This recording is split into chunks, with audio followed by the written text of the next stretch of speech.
할렐루야. 네, 우리가 지난 몇 주에 걸쳐서 구약의 성전 공사에 관한 말씀들을 우리가 쭉 연결해서 살펴봤습니다. 그러면서요, 이 오랫동안 지속되고 있는 이 코로나의 상황 속에서도 우리 안에 이 다소 무너진 우리의 성전 공사를 좀 돌아봤었죠. 우리의 성전 공사를, 우리의 예배를, 또 우리의 예배자의 이 삶을 처음부터 다시 이 말씀들 따라서 제대로 우리 안에 함께 회복해 나가고자 그렇게 말씀들을 보고 있습니다. 이 지난 주일 스가랴 말씀을 마지막으로 볼 때에 결국 신약으로 이어지고 있는 진정한 하나님의 성전이란 그간 이스라엘 사람들이 지어왔었던 그 성전이라는 건축물과는 좀 다른 양상이었죠. 그거는 다르게 아주 제대로 완공이 될 완전한 성전이란, 그래서 더 이상은 절대로 무너지지 않을 온전하신 하나님의 성전이란 바로 우리 주 예수 그리스도께서 이 땅에 오시고 우리 때문에 십자가에 달려 돌아가셨지만 사흘 만에 부활하시면서 끝내 이 모든 것들을 완성하신 우리 예수님 자체가 바로 진정 하나님의 거룩한 성전이셨습니다. 이렇게 우리 예수님께서 친히 완공을 하시는 하나님의 성전이란 크게 세 가지 의미를 예수님 때문에 시작이 돼서 가지고 있었죠. 다시 한번 정리해 보면 이렇습니다. 먼저는 정말 완전하신 성전이 되어주신 우리 주 예수 그리스도 자체를 의미하는 게 바로 성전이고요. 그리고 우리 예수님께서 이제 친히 머리가 되시고 몸으로 삼아 주셨다는, 핏값으로 이 땅에 세워주셨다는 그리스도의 몸된 성도들의 공동체, 바로 주님의 교회가 우리 또 하나님의 성전을 의미하고요. 교회 당은 아닙니다. 교회 당이 아니라 우리 주님의 교회. 그리고 마지막으로 성도인 우리 자신들 역시도 이미 내 안에 누가 계셔요? 우리 예수님 계시잖아요. 성전이신 우리 예수님 거하시기 때문에 거룩한 성령이 내 안에 내주하시기 때문에 나 역시도 이 거룩한 하나님의 성전임이 틀림이 없다라는 사실, 이 세 가지 성전의 의미를 기억하시면서요, 이를 토대로 이제 오늘은 신약에서 초대교회 시절 최초의 순교자이시죠. 우리 오늘 순교자이신 이 스데반 집사님이 순교를 당하는 장면이 오늘 나오는데요. 스데반 집사님이 순교를 당하시기 전에 당시 유대인들 앞에서 당당하게 선포하셨던 바로 그 말씀을 살펴보고자 합니다. 그러면서 이렇게 진정한 성전에 집중하는 예배자에 대해서 우리가 한번 살펴보려고 그래요. 오늘 말씀에 보니까 스데반 집사님 역시도 우리가 이미 계속 훑어보고 있었던 이 하나님의 성전에 대해서, 구약의 하나님의 성전에 대해서 연결해서 쭉 말씀해 주고 계시죠. 본문 46절과 47절 말씀 보면 이렇습니다. 다윗이 하나님 앞에서 은혜를 받아 야곱의 집을 위하여 하나님의 처소를 준비하게 하여 달라고 하더니 솔로몬이 그를 위하여 집을 지었느니라. 이렇게 다윗 왕이, 우리가 봤던 내용들이죠. 다윗 왕이 하나님의 은혜를 받아서 예배자로서 미리 하나하나 다 준비해 주었다는 하나님의 성전 공사였고요. 그래서 그 아들 솔로몬 왕이 그대로 그냥 지어 올라가기만 했던, 그러면 되었던 그런 하나님의 성전 공사였는데, 그러나 문제는 그 안에 건물은 겉으로 화려하게 지어놨는데 정작 그 안에 있어야 되는 것들이 많이 없는, 예배자의 본질은 자꾸만 사라져만 가고요. 그죠? 화려한 건물만 덩그러니 남게 되었다라는 사실을 우리가 계속 지금 보고 있는 거죠. 중간중간에 요시야 같은 왕이 나타나서 또 제대로 한번 겉과 속을 한번 보수해 보려고, 수리해 보려고 개혁이라는 것도 해봤었고요. 또 바벨론 포로기에서 돌아온 다윗의 후손 스룹바벨이라고 하는 리더도 어떻게든 이 무너진 성전을, 그들의 예배를, 예배자의 삶을 다시 한번 올바르게 좀 재건해 보려고 힘썼던 게 분명한 사실이지만, 그러나 안타깝게도 신약으로 넘어와서 우리 예수님의 시대까지도 이후에도 줄곧 이 유대인들은 하나님의 성전을 그저 하나님의 집이라는 어떤 건축물 정도로만 여겼다라는 겁니다. 이렇게 그들은 하나님의 집이라는 건물에서 겉으로만 드리는 그 제사의 부분, 형식이라고 할 수 있겠죠. 뭔가 제사의 부분에만 계속 신경을 썼을 뿐, 그 안에 진짜 제일 중요한 본질은, 예배자의 본질에는, 예배자의 삶에는 별다른 관심을 두지 않고 자기들은 제대로 된 예배자라고 생각하면서 그렇게 살아갔었고요. 그러다 급기야 복음서에서 우리가 자주 봤던 것처럼 우리 예수님께서 뭐 하십니까? 잘못된 성전 안으로 들어가셔서 그 잘못된 성전을 뒤집어 엎어버리시면서 정말 하나님께서 원하시는 내 아버지의 집이 무엇인지에 대해서 성전 정화 사건을 일으켜 주셨던 거죠. 그렇다면 오늘 이 사도행전 본문의 스데반 집사님 역시 문제를 지적하고 있는 이 당시 유대인들의 잘못된 성전에 관한 관념은 어떠한지, 구체적으로 어떠한지, 그리고 우리가 진정 집중하고 회복해 나아가야 하는 성전이란 또 어떤 것인지, 예배자는 과연 뭐에 집중하면서 살아가야 하는지 함께 살펴보면서 은혜를 나누고자 합니다. 먼저 스데반 집사님이 오늘 본문에서 진정 성전에 집중하는 예배자란 무엇이라고 말씀하시냐면요, 첫 번째는 예배자의 본질에 더 집중할 줄 아는 예배자입니다.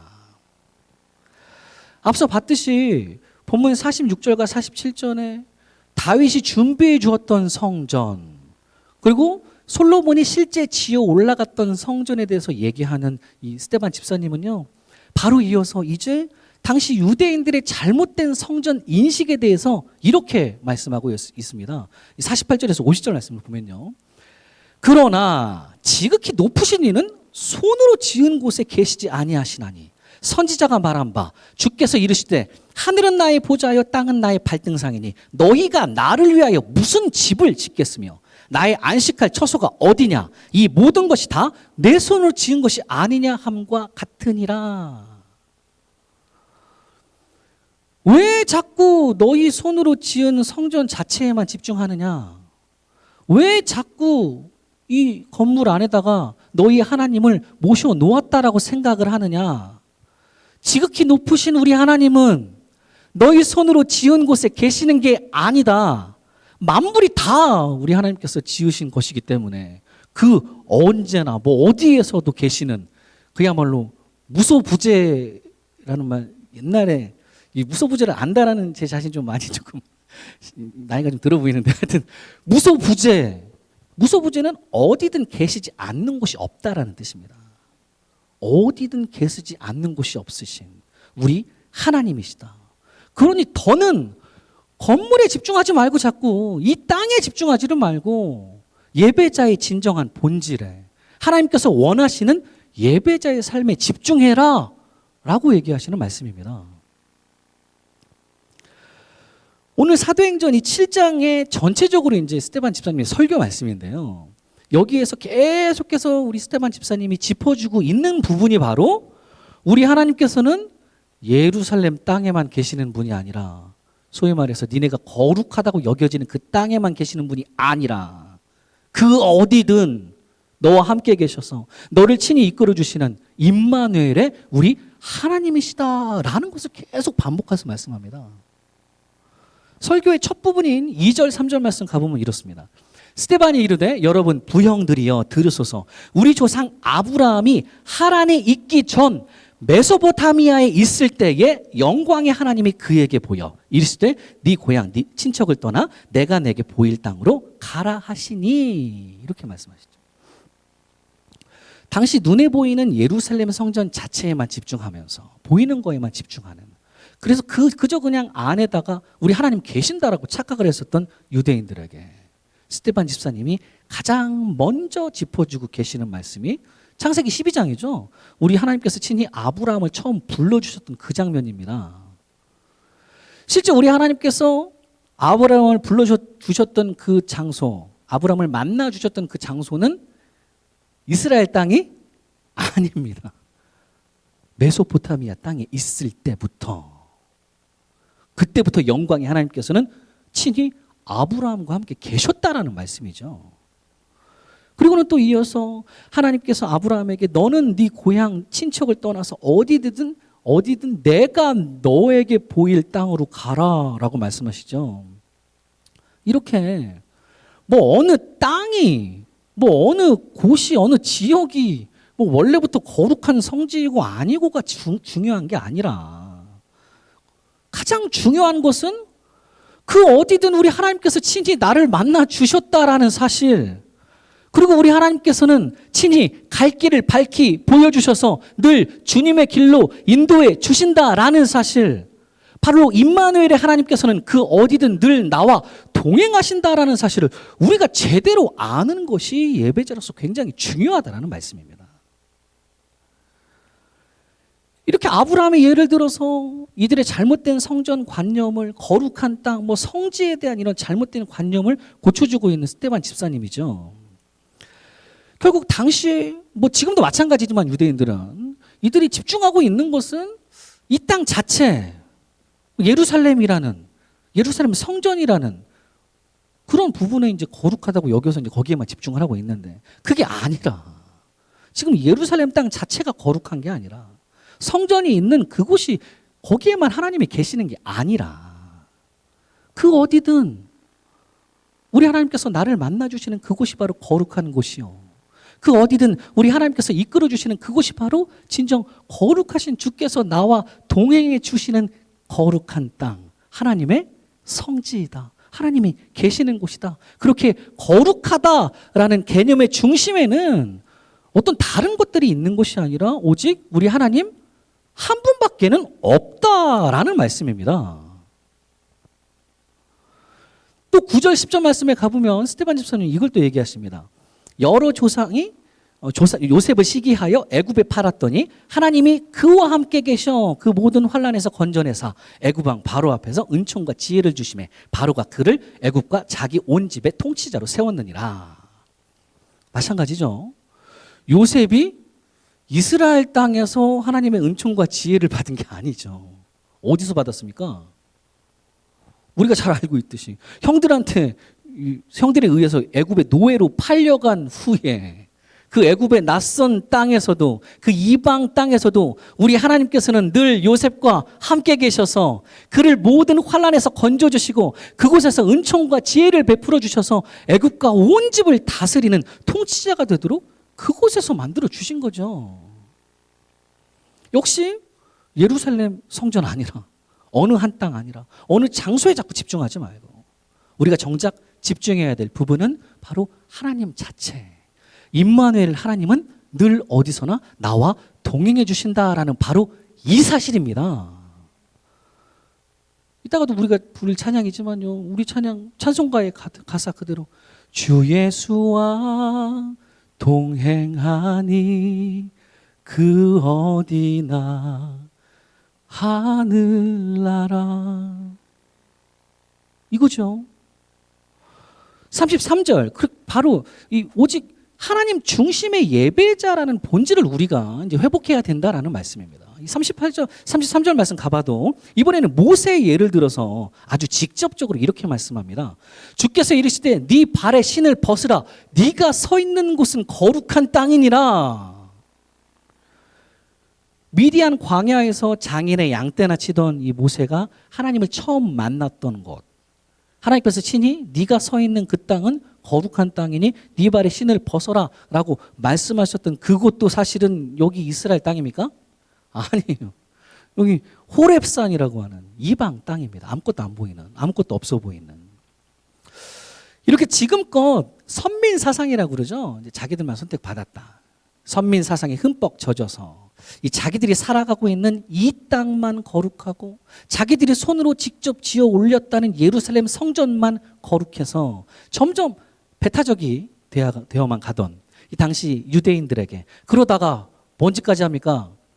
하나님의 독생자이신 정말 거룩하신 진짜 성전을, 우리 주 예수 그리스도를 알아보지를 못한 채 그냥 십자가에 매달아 죽여버린 이 백성들에게 실제 이 땅 자체가 거룩한 게 아니라, 어느 장소가 중요한 게 아니라 진정 우리 하나님께서는 늘 나와 동행하시고 거룩하다 말씀해 주시는 이곳이 바로 거룩한 땅이다라는 사실, 그렇게 오직 하나님 한 분만이 거룩함의 기준 되신다. 거룩함의 중심이다라는 사실을 우리 계속 강조해서 말씀해주고 있는 스데반 집사님입니다. 우리 예수님께서도 사도행전 1장 8절 말씀에 가보면 뭐라고 얘기하십니까? 예루살렘과 온 유대와 사마리아와 땅끝까지 이르러 내 증인이 되리라 라고 말씀하시죠. 이건 약간 계속 확장되어 간다는 느낌으로 보시면 될 것 같아요. 점점 예루살렘 좀 벗어나라. 여기만 있지 말고 예루살렘 좀 벗어나서 온 유대로까지 나아가고, 또 사마리아라고 하면 당시 유대인들이 개 취급하는 데죠. 되게 싫어하는, 내 마음에 정말 안 드는 그런 곳까지도, 그들에게까지도 더 퍼져나아가서 끝내는 땅 끝까지 확장해 나아가서 예수의 증인이 되라 라고 말씀하셨는데, 어째 연약한 우리 인간들은 자꾸 또 우리 눈에 보이는 거룩한 무언가에 집중하는 그런 경향이 좀 있습니다. 뭔가 이제 물질에 자꾸 집중을 하죠. 실제 눈에 보이는 뭐 성지 같은 성전, 거기에 돌 하나 주워서 이거 거룩하다고 막 이러고, 이런 경향이 좀 다분하다라는 사실입니다. 이런 성전에 대한 잘못된 경향이 뭐 유대인들에게만 나타난 건 아니고요. 나중에 후에는 중세 교회에서도 고스란히 우리가 찾아볼 수가 있죠. 바로 십자군 전쟁, 중세 십자군 전쟁이라는 것이 바로 그런 사건의 대표적인 예인데요. 마찬가지로 또 뭐에 자꾸 집중하는 겁니까?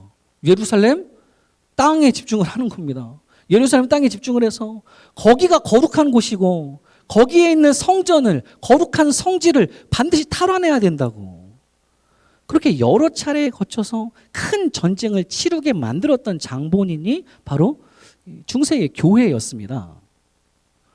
뭐 물론 이 십자가 전쟁에는 여러 가지 뭐 정치, 경제적인 다른 이유들도 분명 있었지만, 어찌됐든 이 표면적인 이유는 예루살렘 성전이라는 것에 집중해서 이 거룩한 성지를 다시 차지해야 한다라는 이런 잘못된 성전에 관한 중세 교회의 마인드 때문에 참 수많은 사람들이 죽었습니다. 수많은 사람들이 죽었고, 또 예수 복음이 뭐 제대로 퍼져 나가기는커녕 기존 신앙인들의 믿음까지도 오히려 점점 퇴보해 가면서 그렇게 암흑기라고 그러죠. 중세 암흑기로 접어들게 된 그런 잘못된 중세 교회의 모습이 실제 있었습니다.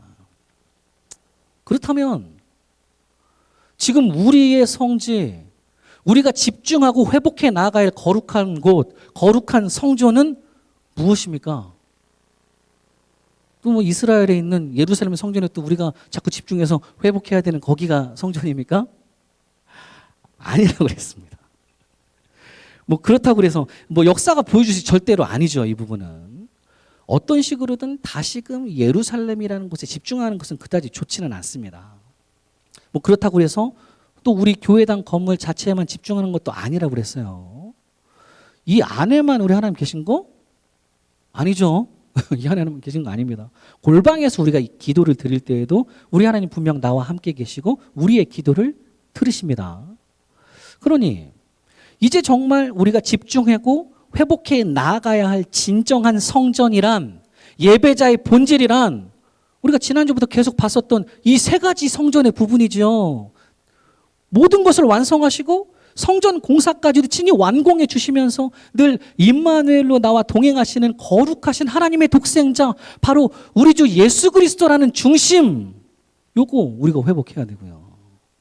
또 그분이 핏값으로 세우셔서 그분이 머리 되시고 그분이 몸으로 삼아 주셨다라고 하시는 그의 몸된 교회를 우리가 회복해 나가야 되는 거고요. 그리고 또 그분의 자녀들로 성령이, 진리의 성령이 늘 내주하신다는 우리 성도 각 자신들이 회복되어 나가야 됩니다. 표로 다시 보면 이렇죠. 세 가지 정리해 보면 우리가 완전하신 성전, 우리 주 예수, 뭐 예수께서 친히 머리 되신 교회, 성령이 내주하시는 성도 자신, 누차 반복해서 말씀드리고 있는 이 세 가지의 성전 의미지만 너무나도 중요한 개념입니다. 다시금 강조해서 말씀드리지만 예배자로서 우리가 집중하고 회복해 나아갈 우리의 무너진 성전 공사란, 예배자의 본질이란 저 세 가지 중심으로, 먼저 내 안에 무너졌었던 중심, 그간 코로나 속에서 뭐 이런저런 삶의 문제들 속에서 내 안에 중심이 과연 뭐였나? 스가랴 때처럼 그냥 판벽한 집들만 지니라고 정신없이 살아오지는 않았었나? 그게 나의 중심이었나?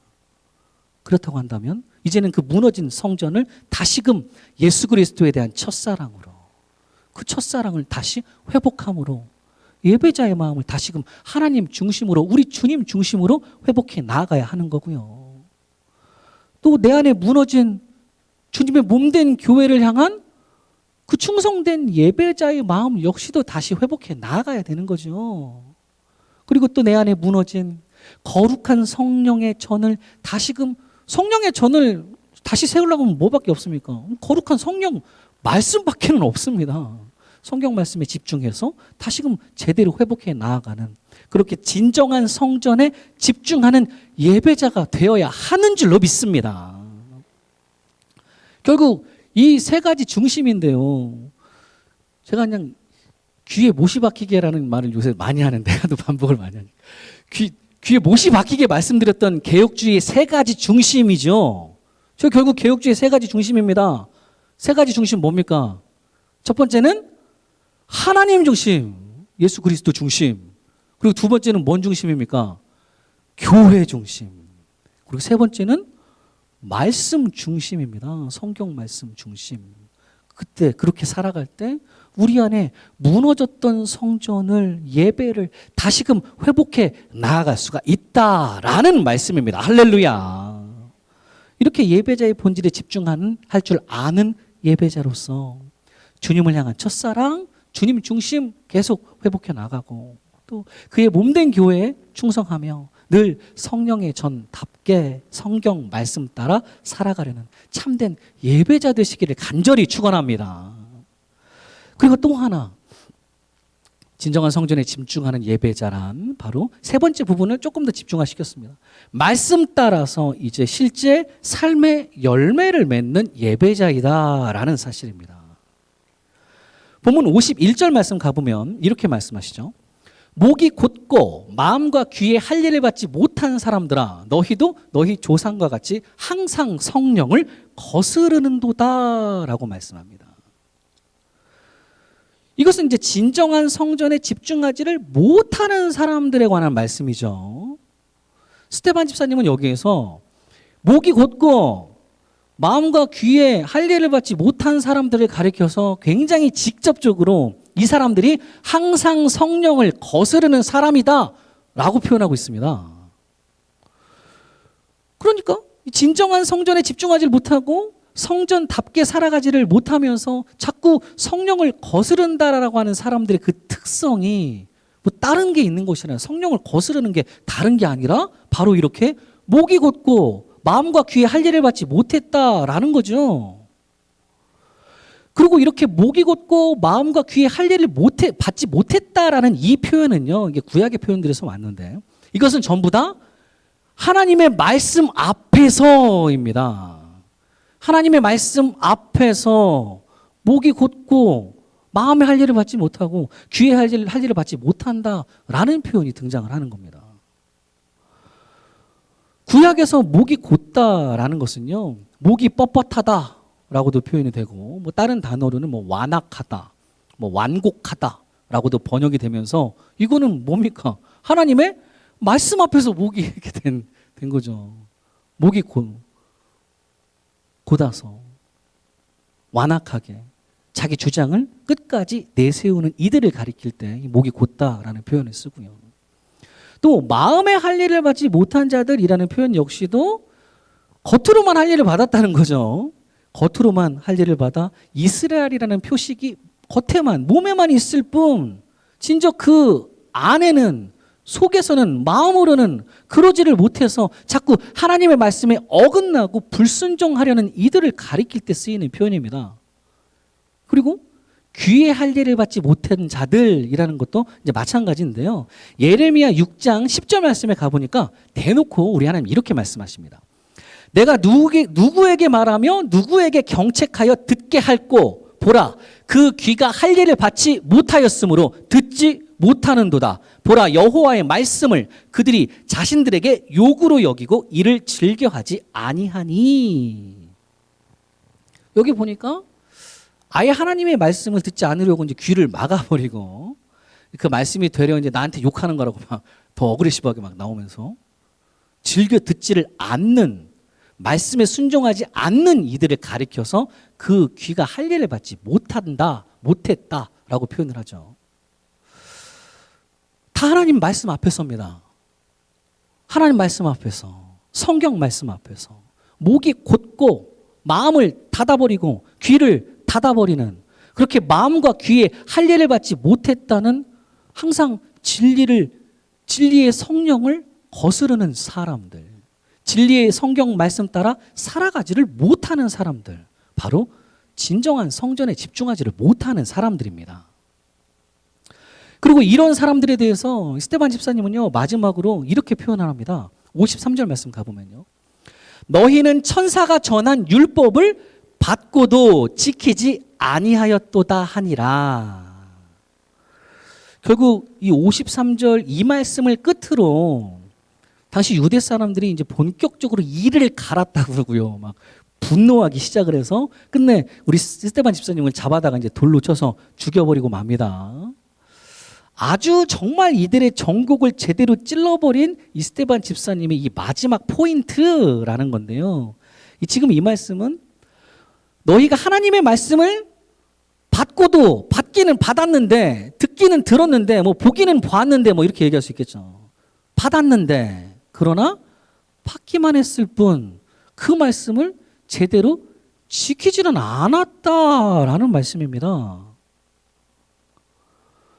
그렇게 너희가 하나님의 말씀, 성경 말씀 받기만 했을 뿐, 바꿔 얘기하면 뭐 지식적으로만 많이 쌓여져 있을 뿐, 아니면 또 뭐 한쪽 귀로만 많이 듣고 다른 쪽 한쪽 귀로만 흘려보냈을 뿐, 실제 말씀을 제대로 지켜나가는, 구약의 단어는 이제 샤마르라고는 표현을 하잖아요. 지키고 따르고 행하지는 않았다라는 말씀입니다.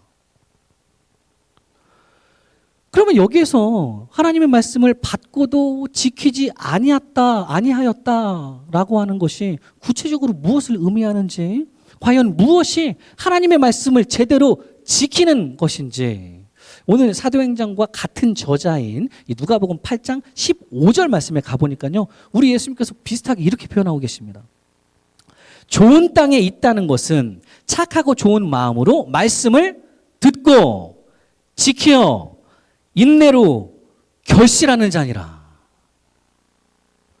우리가 예전에 봤었던 이 4가지 땅에 떨어진 씨앗 비유의 말씀이죠.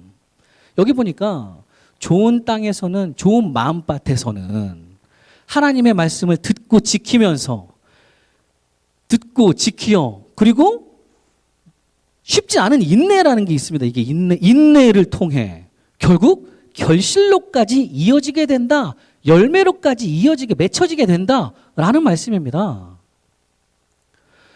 4가지 땅이 있었죠. 우리가 잘 알다시피 돌짝밭도 있고요, 가시떨기도 있었고, 뭐 길가도 이렇게 있는데, 좋은 땅 이렇게 있는데, 다 똑같이 하나님의 말씀은 다 똑같죠. 씨앗은 다 똑같은 씨앗입니다.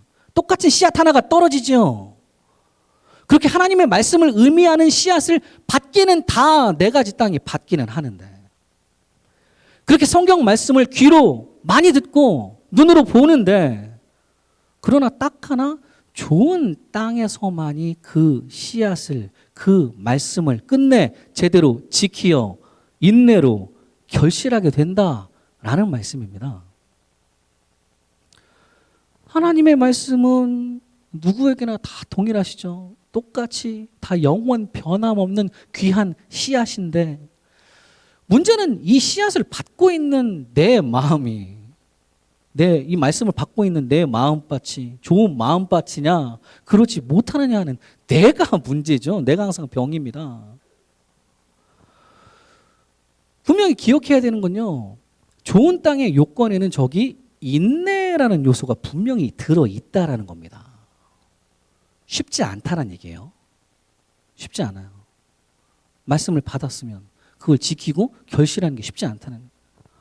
열매 맺는 게 결코 쉬운 일이 아니지만 반드시 인내로 많은 것들을 참고 견디어 나가야 하는 고된 작업이지만, 그러나 받은 말씀이, 그 귀한 씨앗이 너무나 소중해서, 받은 말씀의 은혜가 너무 내 안에 충만하기 때문에 끝내 그에 합당한 열매를 내 삶 속에 인내로 맺히게 되고, 누군가 또 그 열매를 나중에 가서는 따먹으면서 맛있는 열매가 맺어졌네 라고 맛볼 수도 있게 되고요. 또 그렇게 또 어딘가에 다른 씨앗을 남겨두기도 하는 것, 이것이 바로 말씀을 받아 지키어 인내로 결실하게 되는 좋은 땅, 이것이 바로 진정한 성전에 집중하며 살아가는 예배자의 삶인 줄로 믿습니다. 결국 오늘 본문의 이 유대인들의 모습처럼 진정한 성전에 집중하지 못하고 하나님 말씀 앞에서 막 목이 곧고 마음과 귀에 할례를 받지 못한, 그렇게 항상 진리의 성경 말씀을 거스르는, 진리의 성령을 거스르는 사람 절대 아니라요. 그렇게 하나님의 말씀을 받고도 지키지는 않는, 그리 인내로 결실하지 못하는 무늬만 예배자들 아니라, 말씀을 받았으면 내가 정말 나를 미워하는 사람한테까지도 그 말씀을 실행할 수 있는 뭔가 열매가, 뭐 작지만 뭐라도 열매 맺어야 되겠죠. 인내로 결실하게 되는 좋은 땅, 좋은 예배자들이 우리가 되어가야 한다라는 말씀입니다. 한 가지 예만 들고 이제 설교를 마칠 건데요.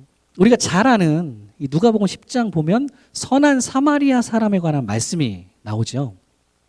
이 선한 사마리아 사람들은 뭐 여러 가지로 해석할 수 있겠지만, 저는 우리 예수님께서 친히 여러 예배자들을 비교 대조하셨다라고 봅니다.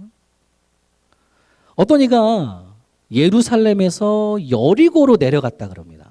그 길목에서, 예루살렘에서 여리고로 내려가는 길목에서 강도를 만나서 거의 죽을 지경에 이르렀는데, 그러자 세 사람이 그 강도 만난 사람을 지나가죠. 첫 번째는 제사장이라는 사람 지나가고, 그리고 두 번째는 레위인이라고 하는 사람 지나가고요. 그리고 세 번째가 이제 사마리아 사람이라는 사람이 지나갑니다. 제사장과 레위인은 그냥 피해서 도망가 버렸지만, 사마리아 사람은 그 사람을 보고 불쌍히 여겨서 상처도 치료해 줬다고 그러고요. 그 주막으로까지 데리고 와서 주막 주인한테 돈까지 주면서 잘 좀 돌봐달라고, 뭐 비용이 더 들어가면 내가 돌아오는 길에 또 갚아주겠다라고 얘기를 합니다. 여기서 문제는요, 이 세 사람들이 과연 지금까지 무엇을 하다가 하나같이 이곳에서 강도 만난 사람을 지나가게 되었냐 하는 겁니다.